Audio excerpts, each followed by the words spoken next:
El tema de las leyes es un tema, creo que altamente sensible en toda sociedad. En nuestra América Latina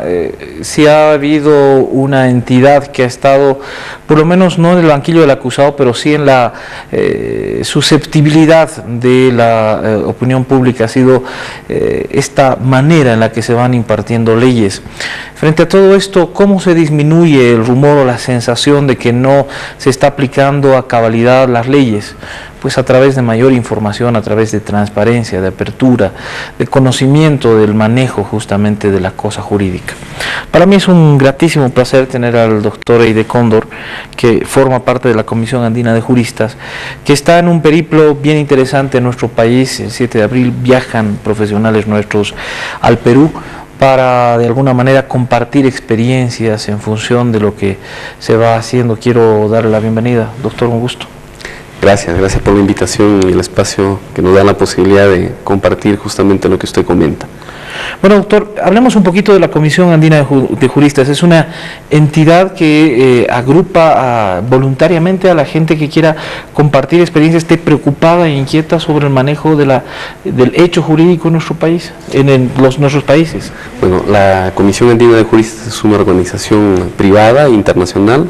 Tenemos presencia institucional en Venezuela, en Colombia, Ecuador, Perú y Bolivia, además de Chile. Está conformada por juristas destacados, de reconocida trayectoria, no solo académica, sino ética, profesional, que nos ha dado la posibilidad de desarrollar algunas actividades y acciones concretas en cada uno de estos países. En Bolivia podemos dar referencias a algunos antecedentes de trabajo vinculados, entre otros ámbitos, por ejemplo, a la judicatura. El fortalecimiento, la creación del Tribunal Constitucional obedece en gran medida al trabajo y al esfuerzo de quienes en aquel entonces estaban como representantes de la Comisión Andina de Juristas en este país, y el esfuerzo técnico que posibilitó algunos espacios que se aperturaron en aquel entonces para lo que significa el desarrollo del marco normativo y en sí el sentar las bases de una institución tan importante como lo es el Tribunal Constitucional, ¿no? Ahora, lo interesante de todo esto es que no se limita, digamos, a un aspecto académico, deontológico de lo que debería ser el derecho, sino ha aterrizado en acciones concretas. Por ejemplo, en esta ruta de buscar ganar la confianza del público, del ciudadano sobre sus leyes, me llama sobre sus jueces, perdón, me llama muchísimo la atención esta iniciativa de que sean, por ejemplo, públicas las sentencias, de que haya una ruta hacia la transparencia. ¿Por qué no nos comenta un poco? ¿Cómo no? Ese es otro de los aportes que al que estamos dedicando mucho tiempo en los últimos años.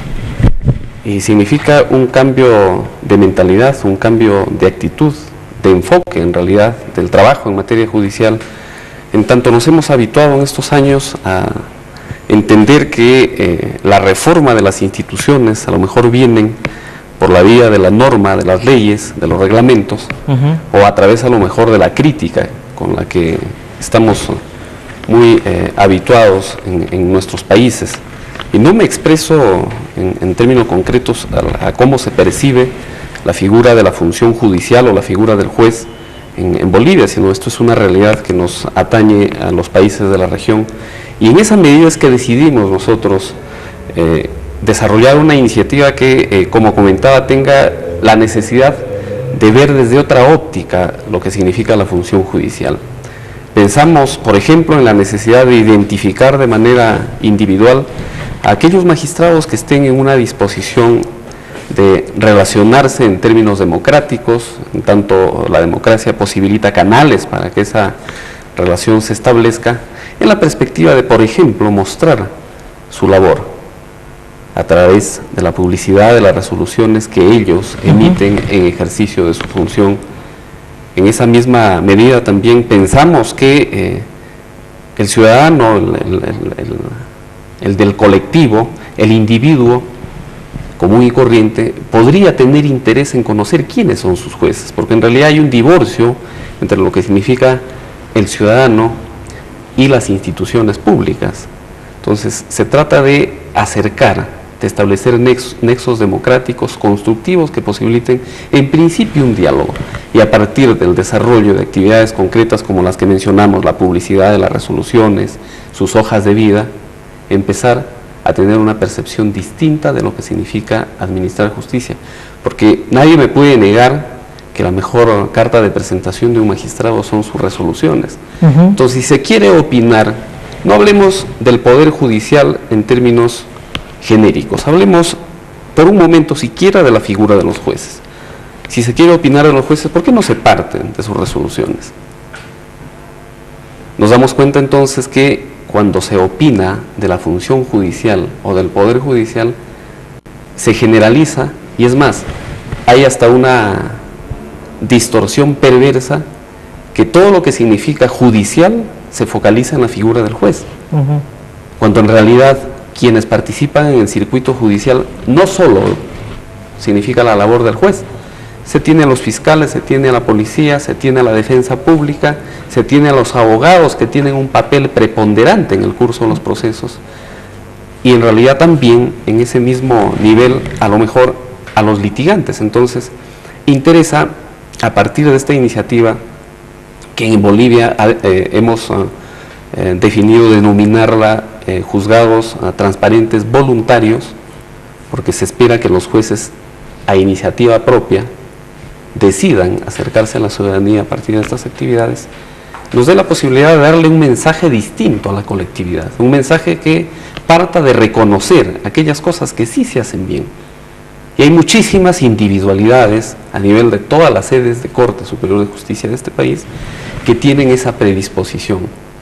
Entonces, si vamos construyendo ese proceso donde todos los actores mencionados y que forman parte del circuito judicial deciden sumarse y deciden de a pocos en un proceso de largo aliento, ir construyendo ciudadanía en materia judicial, es decir, para opinar, enterarse en principio, y si en ese proceso los abogados, por ejemplo, asumen un mea culpa y desarrollan una capacidad de autocrítica que haga entender que parte de la crisis que se tiene obedece mucho a los aportes que ellos han prestado en este tiempo. Los protagonistas que están allí, ¿no? Por ejemplo, en distintas áreas. Si avanzamos un poquito y vamos más allá de la publicidad de las resoluciones y pensamos en la necesidad de, en tanto se tiene ya las resoluciones de los magistrados sistematizado, publicado de manera pública en Internet, ¿por qué no pasar a una etapa siguiente que signifique, por ejemplo, identificar los criterios que cada juez utiliza cuando resuelve los procesos que conoce, que es una etapa sucesiva? Y si a esa etapa sucesiva se le añade el litigio predecible, es decir, como comentaba al inicio, cambio de actitud, cambio de mentalidad, en las universidades y a nivel de los gremios de abogados, se entiende que hay necesidad de un ejercicio ético de la abogacía, estamos asistiendo realmente a cambios concretos en la función judicial. Caso contrario, seguimos en la misma dinámica, seguimos en el mismo esquema, y esos niveles que particularmente a nosotros nos preocupa, de bajísima aceptación ciudadana de la labor que cumplen los magistrados, se va a seguir sosteniendo, y no es exclusividad de la realidad judicial de Bolivia, es una realidad que nos atañe a todos. Entonces, este proyecto lo desarrollamos con mucho éxito en el Perú. Ahora tenemos un socio estratégico aquí en Bolivia, que es la Red Participación y Justicia, que cuenta con el apoyo de la Universidad Católica Boliviana San Pablo, y en ese circuito ya empezamos a construir esa plataforma de actores sociales que van a empezar a darle sostenibilidad en Bolivia a esta buena práctica que es la transparencia judicial, que tiene su punto de partida en la publicidad de las resoluciones, la hoja de vida, y que en el tiempo iremos avanzando, si las circunstancias y la coyuntura nos lo permite, en esas dos etapas sucesivas que le mencionaba. La identificación de los criterios que aplican los jueces, interesantísimo. Imagínense usted